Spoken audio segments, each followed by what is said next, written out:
आज डाउटनेट आप डाउनलोड करें। डाउटनेट पर अपने सभी गणित, रसायन विज्ञान, भौतिक विज्ञान और जीव विज्ञान के डाउट्स का करो सफाया। बस प्रश्न की फोटो खींचो, एक ही प्रश्न को क्रॉप करो और तुरंत वीडियो सोल्यूशन पाओ। अभी डाउनलोड करें। दिए गए प्रश्न में यह बताया गया है कि m द्रव्यमान का एक पिंड किसी आदर्श स्प्रिंग पर जुड़ा हुआ है जिसका बल नियतांक k है से लटका हुआ सरल आवर्त गति कर रहा है। सिद्ध कीजिए कि इस पिंड का आवर्तकाल t बराबर 2 पाई वर्गमूल m अनुपात k है। इसे हमें सिद्ध करना है। इस स्थिति के लिए सबसे पहले हम m द्रव्यमान का एक पिंड जो किसी स्प्रिंग पर लटका हुआ है उस स्थिति की कल्पना आरेख के अनुसार करते हैं। दिए गए प्रश्न में दो स्थितियां बताई गई हैं। तीन स्थितियों के अंतर्गत हम यह देखेंगे कि प्रारंभिक लंबाई जब किसी स्प्रिंग की जब उस पर द्रव्यमान नहीं लटका हुआ है तब उसकी प्रारंभिक लंबाई L है।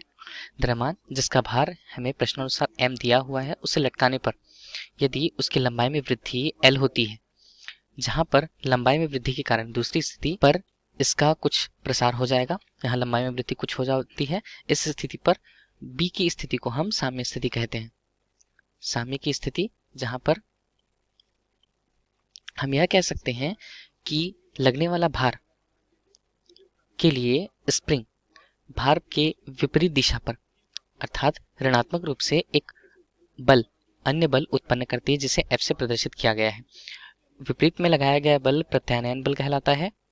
जो प्रत्यानयन बल स्प्रिंग के पदार्थ द्वारा लगाए गए भार के उल्टी दिशा पर कार्य करता है। साम्य स्थिति पर जहां पर हम यह कह सकते हैं कि नेट बल या कुल रूप से लगने वाले बल का मान 0 है, तब भार के अनुसार भार जिसे m गुणा g से हम प्रदर्शित करें वो ऋण F के बराबर प्रदर्शित होगा, अर्थात F का मान हमारे लिए ऋण m g से प्रदर्शित होगा। यह बल प्रत्यानयन बल को बताता है जो पदार्थ के द्वारा भार के विरोध में लगाया गया है। इसी स्थिति के अंतर्गत यदि आगे हम बात करें स्प्रिंग के नियतांक के रूप में, जहां नियतांक किस रूप से भार से संबंधित होता है, जहां लगने वाला भार जिसे F से प्रदर्शित करते हैं प्रत्यानयन बल को बताता है, प्रत्यानयन बल को बताता है वो उसके नियतांक जिसे k से प्रदर्शित करें और उसकी लंबाई में वृद्धि के गुणनफल के बराबर होता है।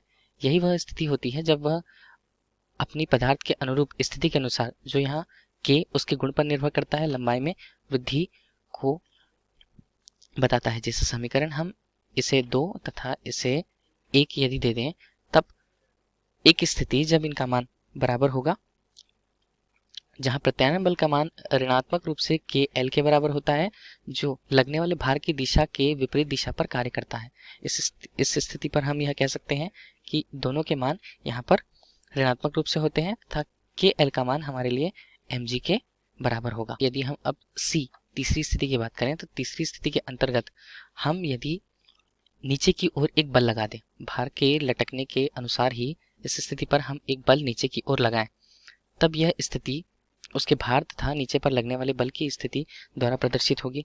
इस क्षण पर यदि विस्थापन का मान अपनी साम्य स्थिति जब वह प्राप्त कर लिया था, इस स्थिति पर विस्थापन का मान यदि y उसे विस्थापित कर दिया जाए, तब वह उस स्थिति पर लगने वाले बल के, जहां लगने वाला बल जिसे F डबल डैश से हम प्रदर्शित करें, यह बल जो है पिंड पर लगने वाले बल की दिशा के अनुदिश लगने वाले प्रत्यानयन बल के अनुसार इसका मान ऋण k, चूंकि लंबाई में यहाँ पर परिवर्तन L धन y के रूप में विस्थापन के रूप में हुआ है, हम इसे प्रत्यानयन बल के द्वारा प्रस्तुत कर सकते हैं।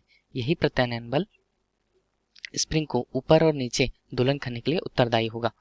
इस स्थिति पर हम यह देखें कि नीचे लगने वाला भार और इस दिशा में यदि लगने वाला नेट बल कुल बल, एक तो भार की दिशा तथा नीचे लगने वाले बल की दिशा जिसे F डैश से यदि हम प्रस्तुत करें, तब इसका मान F डबल डैश धन वस्तु के भार के योगफल के बराबर होगा, जहां इसका मान यदि हम रखें ऋण k L धन y धन m g के रूप में, जहां नेट बल जिसे F डैश से प्रदर्शित किया गया है उस वस्तु पर लगने वाला mg को यदि हम समीकरण से देखें तब यह mg kl के बराबर होता है, जहां ऋण kl धन ऋण ky धन mg के रूप में हम समीकरण से kl लेते हैं। kl के मान ऋणात्मक होने पर हमें नेट बल का मान प्रमुख रूप से ऋण ky के बराबर प्राप्त होगा, जिसकी दिशा ऋणात्मक रूप से विपरीत होगी।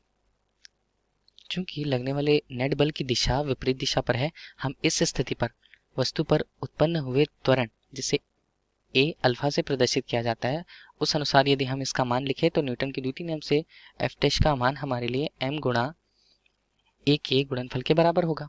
इस स्थिति पर हम दोनों समीकरणों, इसे यदि हम 3 दे दें और इसे हम यदि 4 दें, तब दोनों समीकरणों की तुलना करने पर हमें इसका मान एम ए बराबर ऋण के वाई प्राप्त होता है।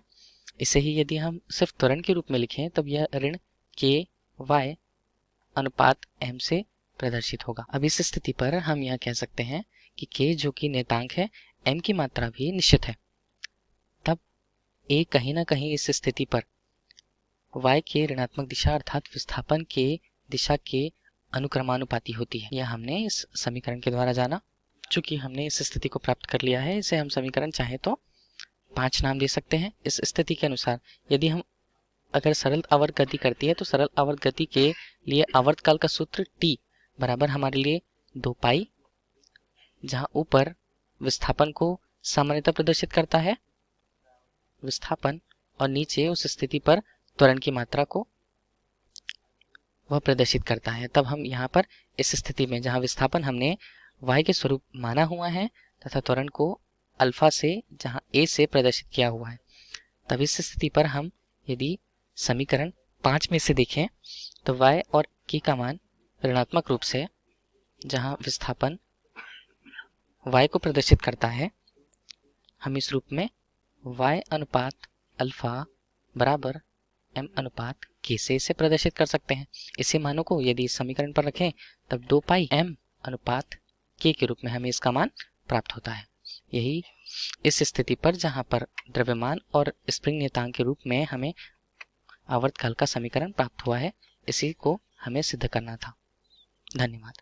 कक्षा 6वीं से 12वीं से लेकर नीट, IIT, जेईई वो एडवांस के लेवल तक 1 करोड़ से ज्यादा छात्रों का भरोसा। आज ही डाउनलोड करें डाउटनेट ऐप या व्हाट्सएप करें अपने सारे डाउट्स 8400 400 400 पर।